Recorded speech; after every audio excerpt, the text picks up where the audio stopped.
Hello everyone, welcome to my YouTube channel and the sequence of the CBSE academic series class 12 physical education. As you can see, we are going to start quarter based knockout fixture. तो basically अभी हम लोग knockout pictures कर रहे थे और last video में हम लोगों ने नॉकआउट टूर्नामेंट ऑर्गेनाइज किया था 33 टीम्स का और 17 टीम्स का आए थे। और अभी जो हम लोग आज करने जा रहे हैं वो क्वार्टर बेस्ड नॉकआउट पिक्चर करने जा रहे हैं। बेसिकली एग्जाम्स में अगर आप देखोगे तो एग्जाम में जो क्वेश्चंस आते हैं इसके वो 4 मार्क क्वेश्चंस आते हैं और जनरली ऐसा देखा जाता है कि जो वहाँ पर जो 4 मार्क्स के क्वेश्चंस होते हैं उसी में आते हैं और वो सेक्शन डी आपका जो होता है ना वहाँ पर आपको देखने को मिलता है जहाँ पर पिक्चर बेस्ड या फिर डायग्राम बेस्ड ही क्वेश्चंस आते हैं। तो अभी अगर देखा जाए जो ट्रेंड है पिछले 3-4 सालों का वहाँ पे कोई भी ऐसा मेन क्वेश्चन नहीं देखने को मिला है जहाँ पर आपको पिक्चर बनाने के लिए कहा गया। लेकिन ये बहुत ज़रूरी हो जाता है कि हमको पिक्चर और पिक्चर से जुड़ी हुई सारी चीज़ों के बारे में जानकारी होना बहुत ज़रूरी है कि अगर वो नहीं होगी तो हम ये 4 नंबर वाले जो ईजी क्वेश्चन है उसको भी अटेम्प्ट नहीं कर पाएंगे। अभी हम लोग पहले देखेंगे क्वार्टर बेस टूर्नामेंट हम लोग कैसे कराते हैं नॉकआउट पिक्चर और उसके बाद ये क्वेश्चंस कैसे बोर्ड एग्जाम्स में आते हैं पिक्चर से रिलेटेड या फिर टूर्नामेंट से रिलेटेड उसको भी देखेंगे। चलिए स्टार्ट करते हैं। तो बेसिकली नॉकआउट पिक्चर जब हम बनाते हैं क्वार्टर बेस सिस्टम के लिए तो उसमें जनरली करना कुछ नहीं होता है। बस वर्किंग नोट में सिर्फ एक सी चीज़ चेंज होती है, मैं बता दे रहा हूँ आपको। क्वार्टर बेस्ड नॉकआउट पिक्चर अब करना क्या होगा हम लोगों को, बाकी सारी चीज़ सेम रहेंगी, बस ये ध्यान रखना है कि जो हमारा एन होता है, ठीक है ना, एन मतलब नंबर ऑफ टीम्स, इसको हमें ध्यान रखना है। और क्या करना है हमें, एन को फॉर्मूला, क्वार्टर का फॉर्मूला क्या होगा, आप लिखेंगे क्वार्टर, ठीक है ना, teams in quarter, n by 4, n by क्या कर देंगे 4 कर देंगे। जितनी भी आपकी नंबर ऑफ टीम्स है ना उसको एन बाई 4 कर देंगे। फॉर एग्जाम्पल अगर मैंने कहा 17 तो 17/4 कितना हो गया। अगर देखा जाए तो 4 से ये पूरा डिविजिबल है 4 टाइम्स, तो कितना हो गया 4 इंटू 4 करेंगे तो कितना हो जाएगा 16, एक बच गया ना, एक क्या आ गया अपना रिमाइंडर। तो बस यही ध्यान रखना है हमको, ठीक है ना, ये क्या आ गया रिमाइंडर आ गया कि भाई जितनी भी एन है उसको 4 से डिवाइड कर देना है। अगर यहीं पर अगर हम कह रहे हैं 18 टीमें होती, ठीक है ना, तो मैं एक बार करके दिखा देता हूँ आपको। 18 डिवाइड बाई 4, 4 जा 16, माइनस करेंगे तो कितना बचेगा 2 आ गया रिमाइंडर। तो ये आपको ध्यान रखना है, ठीक है ना। तो क्वार्टर निकालने का फॉर्मूला क्या हो गया, that n by 4, main thing is n by 4। अब बोले सर ये तो ठीक है, ये तो समझ में आ गया n बाई 4, लेकिन बाकी का क्या, आप जो रिमाइंडर बता रहे हो उसका क्या करना है, ध्यान रखना है। यहाँ पर क्वार्टर का मतलब होता है बेसिकली 4 टुकड़े, ठीक है ना। क्वार्टर मीन्स जब हम 2 हाफ्स को 2 टुकड़ों में डिवाइड करते हैं तो मीन्स 4 पार्ट्स। क्वार्टर का मतलब होता है 4 पार्ट्स। तो मैं यहाँ पे लिख दे रहा हूँ first quarter, second quarter, third quarter and fourth quarter. अब यहीं पर मैं आपको एक चीज़ और भी समझा देता हूँ। दैट जो क्वार्टर आपको दिखाई पड़ रहे हैं, फर्स्ट और सेकंड क्वार्टर को आप मिलाओगे, थर्ड और फोर्थ क्वार्टर को मिलाओगे तो क्या बनेगा, ये आपका सेकंड हाफ बन जाएगा और ये आपका फर्स्ट हाफ बन जाएगा, ठीक है ना। तो 2 क्वार्टर मिलाकर एक हाफ होता है, ये बात ये आपको यहाँ पर क्लियर कर लेंगे। तो फर्स्ट क्वार्टर सेकंड क्वार्टर, अब देखो वहीं पे मैंने बताया था ना, अगर मैं 16 टीम्स कह रहा हूँ तो देखा जाए तो क्या होगा, 4 4 4 भाई एन, एन कितना हो गया आपका, एन हो गया, एन हो गया 16, तो 16/4 करोगे तो क्या होगा, रिमाइंडर 0 आ गया ना, कोई मतलब ही नहीं। लेकिन अगर मैंने कहा 17, देखो आप क्या होगा 4 4 4 एंड 4, क्यों, क्योंकि आप 17 को डिवाइड करोगे 4 में तो आएगा कितना 16, 16 तो पूरा डिविजिबल हो गया, लेकिन एक क्या बचा, एक आपका रिमाइंडर बच रहा है। अब क्या करना है, इस रिमाइंडर को क्या करना, ध्यान दें आप, इस रिमाइंडर का यूज करना है। इसका नियम क्या होता है कि जितना भी रिमाइंडर बच रहा है, ठीक है ना, सबसे पहली बार बटेगा वो किसको, फर्स्ट क्वार्टर को, पहली बार किसको बटेगा फर्स्ट क्वार्टर को। अगर उसके बाद भी रिमाइंडर बच गया, जैसे सेकंड केस देखने जा रहे हैं, 18 कर दिया मैंने, तो 4 4 4 4 चारों टीमों को गए, रिमाइंडर कितना आ जाएगा आपका 18/4 करोगे तो कितना रिमाइंडर आया, 2 रिमाइंडर आया। अब 2 रिमाइंडर का मतलब क्या हुआ कि पहले तो हम बांट चुके हैं, पहले तो हम बांट चुके हैं, अब जो 2 रिमाइंडर में 2 बचा हुआ है ना, तो जो सेकंड रिमाइंडर होगा, जो सेकंड बची हुई प्लेस होगी उसको दी जाएगी थर्ड, थर्ड। इसी तरह अगर रिमाइंडर 3 है, अगर रिमाइंडर 3 है तो इसको लिखते चलो 4 4 4 + 1 4, ये तो 18 टीमों को हमने कर दिया, टीमें कितनी हमारे पास 19, रिमाइंडर कितना बचा 3। तब क्या करना है, ये तो हमने पहले दे दिया आपको दिखाने के लिए, अब क्या करना है सेकंड। और इसी तरह आपको देख के अंडरस्टूड हो गया होगा कि अगर ये 20 पर आ गया मामला तो सभी को कितनी कितनी टीमें 5 5 5 और 5। क्यों? क्योंकि यहाँ पर आप देख पा रहे होगे 5, 5, 5 और एक यही बची हुई थी, तो एक रिमाइंडर बचा तो किसको हो जाएगा रिमाइंडर? ये इसको हो जाएगा। तो कितना हो गया? 5, 5, 5। तो मैं आपको समझाना क्या चाह रहा हूँ, जो पूरा इन चीज़ों को बताने का जो पूरा मतलब है वो क्या है? वो सिंपल सा इतना सा है कि दैट अगर n/4 करने के बाद रिमाइंडर जो भी बच रहा है, अगर रिमाइंडर 1 बचा है, तो क्या होगा? आपको देना है फर्स्ट क्वार्टर को, distributed to the first quarter. अगर रिमाइंडर 2 बचा है, तो पहला जाएगा फर्स्ट क्वार्टर को और दूसरा जाएगा थर्ड क्वार्टर को। अगर 3 बचा है, तो फर्स्ट थर्ड हो गया, फर्स्ट थर्ड के बाद किस हो जाएगा ये? Second quarter. और अगर 4 बच गया तो ज़ाहिर-सी बात है कि सारे क्वार्टर्स में डिस्ट्रीब्यूट हो जाएगा। तो इन सब चीज़ों को समझाने का मतलब इतना सा है कि भाई क्वार्टर के लिए आपको n को 4 से डिवाइड करना पड़ेगा और अगर n 0 है तो सभी को 1, 2, 3, 4 पूरा हम बाँट देंगे इक्वल नंबर्स में। अगर 1 रिमाइंडर बचा है तो सबसे पहले फर्स्ट क्वार्टर को देंगे। अगर 2 रिमाइंडर बचा है तो पहले फर्स्ट को दे ही दिया था, अब थर्ड क्वार्टर को देंगे। उसके बाद अगर 3 बचा हुआ है तो फर्स्ट और थर्ड तो पा ही चुके थे, अब सेकंड और फोर्थ पाएँगे। सेकंड और सेकंड पाएगा, ठीक है ना? उसके बाद अगर 4 बच गया है तो सेकंड और फोर्थ पाएगा। मैं इसको अलग पेन से कर दे रहा हूँ। अगर 1 है तो इसको मिल गया, अगर 2 हुआ तो इसको मिल ही चुका था, इसको मिल गया। अगर 3 था तो इसको मिल चुका था, इसको मिलेगा और लास्ट में अगर ये है तो इसको। होप कि आपको ये समझ में आया होगा कि कुछ भी नहीं करना है। क्वार्टर का सीधा मतलब है कि आप n को जबकि नंबर ऑफ टीम्स है 4 से डिवाइड कर दीजिए और 4 से डिवाइड करने के बाद जो भी रिमाइंडर बच रहा है, रिमाइंडर के हिसाब से उसका डिस्ट्रीब्यूशन कर दीजिए क्वार्टर्स के हिसाब से। अब मैं आपको एक टूर्नामेंट पूरा करा के दिखा देता हूँ, ठीक है ना? अभी मैं क्या करूँगा, लोग एक टूर्नामेंट करा लेते, ठीक है ना? So here we are going to make a picture of 14 teams on knockout basis on quarter system. तो देखना क्या वर्किंग नोट में क्या-क्या चेंजेस आएंगे वो देखने सबसे पहले। अभी लोगों ने नंबर ऑफ टीम्स 14 चूज की, तो 14 का मतलब क्या होगा? 14 एक क्या नंबर है? इवन नंबर है। तो मैंने आपको पहले ही बता रखा है कि जब भी नंबर ऑफ टीम्स या फिर नंबर ऑफ बाइस इवन होंगी तो हमेशा फॉर्मूले में +1 या -1 करते हैं। जो हम +1 या -1 करते हैं, वहाँ पर हमें +1 -1 नहीं करना है, सिर्फ बाई 2 को ही लेके आगे बढ़ जाना है, ठीक है ना? तो मैंने आपको पहले बता रखा है। तो यहाँ पर अगर आप देखोगे तो टीम इवन हो गई, तो हमेशा क्या करना है फॉर्मूले में +1 या -1 को रिमूव कर देना या फिर यूज़ नहीं करना है। तो देखो number of teams number of कितनी हो जाएंगी? 14/2 = 7 टीम्स। उसी तरह लोअर हाफ में कितनी जाएंगी? 7। जब आप 22 निकालोगे तो 22 का फॉर्मूला क्या था? Highest power of 2 minus n। तो हाईएस्ट पावर ऑफ 2 यहाँ पर कितनी जाएगी? 16 माइनस 14 के तो कितनी बाई आई? 2। अब ये 2 भी क्या है? एक इवन नंबर है। 2 भी एक इवन नंबर है, तो 2 एक इवन नंबर, इसका मतलब क्या होगा कि फॉर्मूले में +1 या -1 यूज नहीं होगा। तो हमने क्या किया? nb/2 एक बाई अपर हाफ में और एक by lower half. Number of rounds कितने आ जाएंगे? 4 राउंड्स, 2, 4, 8, 16 और 32, मतलब 2 × 2 4, 4 × 2 8, 8 × 2 16 और 16 14 से ज्यादा है तो बाई राउंड्स हमारे कितने आ जाएंगे? 4 राउंड्स। चलिए आगे बढ़ते हैं पिक्चर पे। अब पिक्चर में बच्चों देखो मैंने क्या किया है यहाँ पर, अभी देखो ठीक है ना। अब आगे बढ़ते हैं पिक्चर की तरफ। देखना है बच्चों, यहाँ पर मैंने आपको बता रखा था क्या कि दैट जो टीम्स हैं, जो हमारे पास n है उसको हमको 4 से डिवाइड करना है और जितना भी रिमाइंडर बचेगा उसी के हिसाब से टीम्स का डिस्ट्रीब्यूशन हम लोग क्वार्टर में करते हैं। तो अभी यहाँ पर देखो n आपके पास कितना है? 14 है, बाई 4 करोगे तो 3 बार तो पूरा डिविजिबल हो गया। उसके बाद रिमाइंडर कितना बच गया आपके पास? 2। तो हम लोग क्या करेंगे? 3 सबको दे देना है। तो हमने क्या किया? फर्स्ट क्वार्टर में 3 टीम, सेकंड क्वार्टर में 3, थर्ड में 3 और फोर्थ में 3, तो टोटल हो गया 12। अभी भी हमारे पास 2 रिमाइंडर बचा हुआ है। तो मैंने आपको रूल क्या बताया था कि पहला टीम जो पहला रिमाइंडर है वो किसको जाएगा? फर्स्ट टीम को। और अगर 2 रिमाइंडर बचा हुआ है तो तीसरी टीम को। तो पहला फर्स्ट को गया और दूसरा थर्ड को गया। तो इस तरीके से क्या हुआ?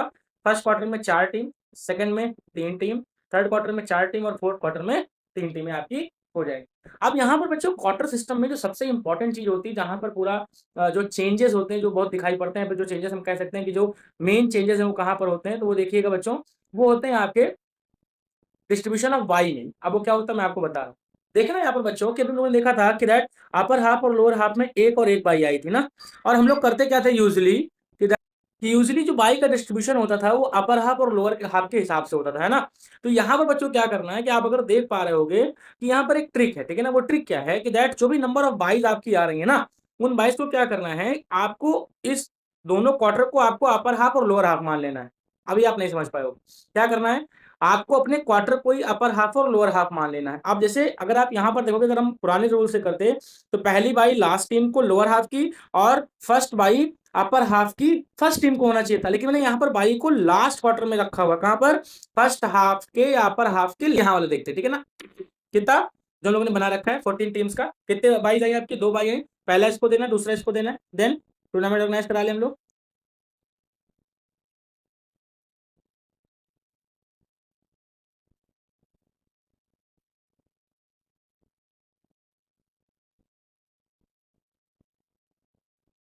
ये थोड़ा सा राउंड तक निकल आया है, इसको मैं करेक्ट कर देता हूँ थोड़ा सा।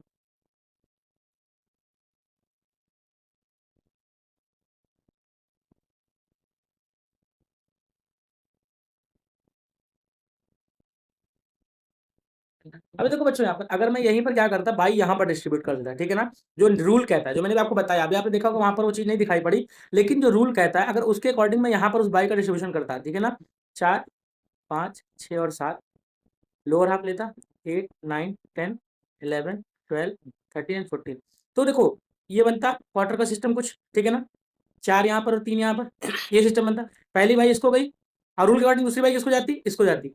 तो यहाँ पर देखो होता क्या, प्रॉब्लम क्या आती है यहाँ पर कि दैट हम क्वार्टर में सेकंड थर्ड का तो मैच करा लेते, लेकिन फोर्थ का फिर क्या दूसरे क्वार्टर से मैच कराते, जब क्या होता है यहाँ पर हमारे जो रूल्स थे वो वायलेट हो जाते हैं। इसलिए मैंने आपको एक तरीका बताया कि दैट जब भी आपको क्वार्टर सिस्टम में बाई का डिस्ट्रीब्यूशन करना है तो ध्यान रखेंगे कि दैट पहले हम अपर हाफ और लोअर हाफ की नंबर ऑफ बाइस को निकाल लेंगे, और उसके बाद जो हमारा रूल है, पहला बाई लोअर हाफ की last team, second by upper half की फर्स्ट टीम, बस हमको वहां पर वही सिस्टम क्वार्टर में डिस्ट्रीब्यूट कर देना है। किसमें, हमको यहाँ पर उन्हीं क्वार्टर्स को अपर हाफ और लोअर हाफ मान लेना है और 22 को उसी के हिसाब से डिस्ट्रीब्यूट कर देना है, ठीक है ना। होप आपको ये समझ में आया होगा। मैं एक एग्जांपल आपके लिए और लेके आ रहा हूँ ताकि आपको और क्लियर हो जाए।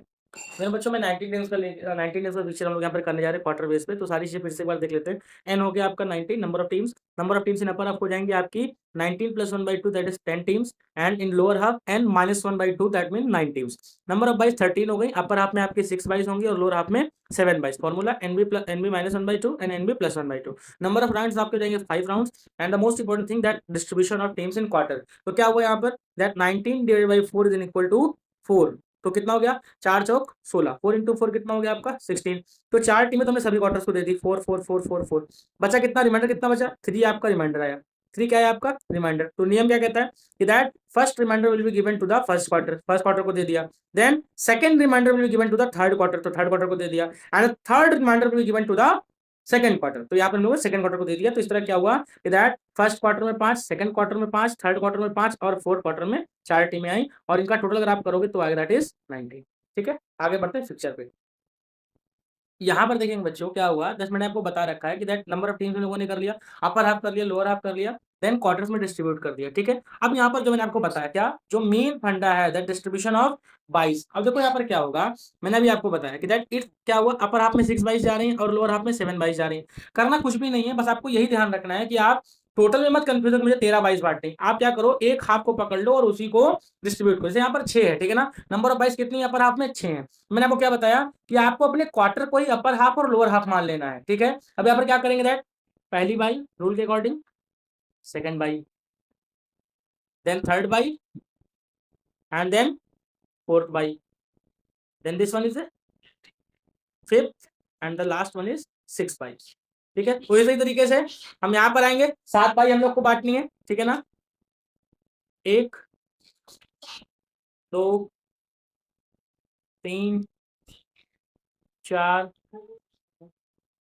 5 6 और लास्ट बाई हो गई 7th बाई। अब यहाँ पर देखेंगे, जो मैं आपको समझाना चाह रहा था कि अगर हम लोग अपर हाफ और लोअर हाफ के रूल से चलते तो क्या होता कि दैट पहली bye lower half last team, then first bye upper half first team, then second third bye lower half first team, and then fourth bye upper half last team. अब इस तरह से अगर हम लोग बच्चों करते रहते तो आप देख रहे होगे यहाँ पर पहले राउंड में 3 और 4 का मैच हो रहा है, जबकि यहाँ पर पहले राउंड में 4th और 5th का मैच हो रहा है। और अगर मैं भी आपको आगे फिक्चर बना के दिखाऊं तो आप देखोगे कि ये फिक्चर पॉसिबल ही नहीं है। क्यों, 4 से 5 ने खेला और 6 से 7 ने खेला। अब यहाँ पर देखो ये यहाँ पर बना इस तरीके से हम लोग कराते जा रहे हैं टूर्नामेंट, ये हो गया, यहाँ पर आए, अब यहाँ पर देखो ये हो गया, अभी देखो 15 यहाँ पर देखो अकेला पड़ गया, क्या हो गया 15 यहाँ पर अकेला पड़ गया और 15 के पास कोई भी टीम नहीं है खेलने के लिए। और यहाँ पर अगर आप क्वार्टर चेंज करते हो तो वो क्या है, एक रूल का वायलेशन है। तो इसीलिए मैंने आपको बताया कि दैट आपको कंफ्यूज नहीं होना है और आपको सिर्फ एक ट्रिक याद कर लेनी है कि जो काम हम अपर हाफ और लोअर हाफ के लिए करते आ रहे थे, जो काम हम अपर हाफ और लोअर हाफ के लिए करते आ रहे थे, और उसी काम को हमें यहाँ पर क्वार्टर में कर देना है। आपको समझ में आ गया होगा, मुझे उम्मीद है, ठीक है। अब हम लोग सीधा जो है पिक्चर को ऑर्गेनाइज कर देते हैं। देखेंगे यहाँ पर अब क्या होगा, 3 का 4 से मैच हो गया, यहाँ पर 7 का 8 हो गया, 13 का 14 से हो गया, और यहाँ पर सभी को बाई मिली होंगी, ठीक है ना। नेक्स्ट राउंड,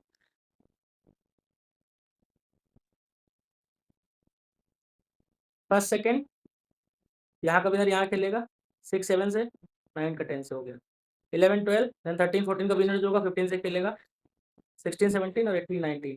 ठीक है ना, यहाँ पर मैच हो गया, देन यहाँ पर ये इसका और ये इसका, और यहाँ से जो मेकर निकल के रहेगा वो यहाँ जगह देना।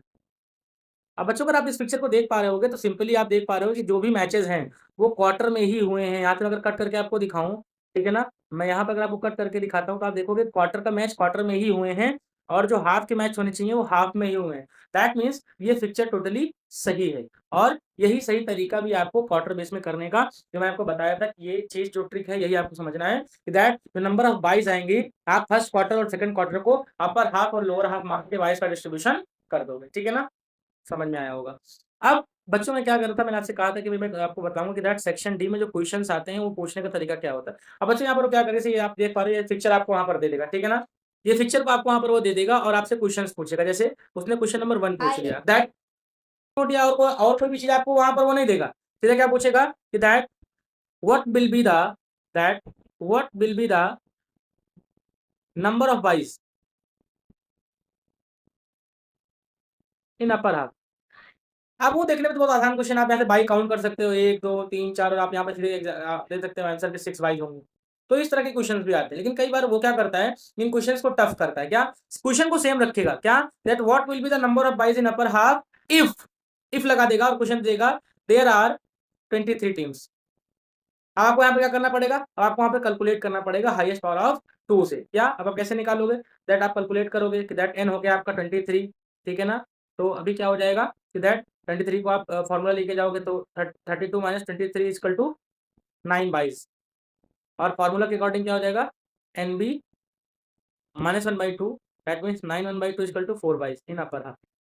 तो इस तरह के क्वेश्चन यहाँ पर पूछेगा, ठीक है ना। अब यहाँ पर वो आपको एक तरीका और जैसे यहाँ पर उसने क्या किया, पिक्चर में पूरा मेंशन कर दिया, यहाँ पर 2 जीत रहा है, यहाँ पर उसने क्या किया 5 को विनर बनाया, फिर यहाँ पर 2 को बनाया, फिर यहाँ पर 2 को बनाया और विनर भी उसने 2 को बना दिया। अब यहाँ पर आपसे वो क्वेश्चन पूछ सकता है कि दैट वो क्या करेगा, यहाँ से किसी एक प्लेस को गायब कर देगा। जैसे मान लिया उसने 2 को विनर बना रखा है, फिर यहाँ पर उसने 2 को ब्लैंक कर दिया और यहाँ पर क्या कर दिया ब्लैंक स्पेस दे दिया और आपसे पूछ लिया कि दैट कि आप ये बताइए कि यहाँ पर कौन सी टीम होगी, that which team will be in the given space. इस तरह से क्वेश्चन पूछ सकता है। एक क्वेश्चन आपसे और भी पूछ सकता है कि नंबर ऑफ राउंड्स काउंट करिए आप, ठीक है ना। तो बेसिकली जो हम लोगों ने वर्किंग नोट में किया था, तो उसी पिक्चर के डायग्राम के बेस पर वो आपको वहां पर क्वेश्चन दे सकता है कि आपको वहां पर उन चीजों का आंसर करना होगा। होप आपको वीडियो समझ में आएगी और जो टॉपिक मैंने समझाने की कोशिश की आपको समझ में आए होंगे अच्छी तरीके से। अगर आपको नहीं समझ में आए हैं तो just drop and message my comment box and I will try my level best to solve your all your queries. And अभी जो नेक्स्ट वीडियोस आने वाले हैं वो और भी इंपॉर्टेंट है, क्योंकि सीडिंग का जो इंपॉर्टेंट टॉपिक है आपके सिलेबस का वो हम लोग कवर करेंगे वीडियो में। Hope you have enjoyed the video, thanks for giving your time and just prepare work for examinations. Thank you so much. Physical education